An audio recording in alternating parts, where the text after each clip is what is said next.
Welcome back to our channel. మేమైతే బయటకు వెళ్తున్నాం. ఇప్పుడే స్కూల్ నుంచి వచ్చిన నేనైతే బాగా కొడుతుంది.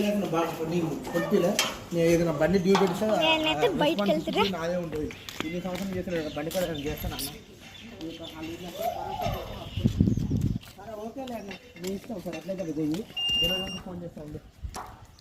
నా స్కూల్ చూపిస్తా కదా అంటే లోపల నుంచి బయట చూపిస్తా. వాళ్ళు ఏమంటారు మొత్తం మా అక్కడ క్యాష్ ఉందన్న బ్యాంకులో ఏమీ లేదు అని అంటుంది. నాకు రోజు ఫోన్ చేస్తున్నాను పైసలు కొట్టు అంటుంది కంపడట్లేదా.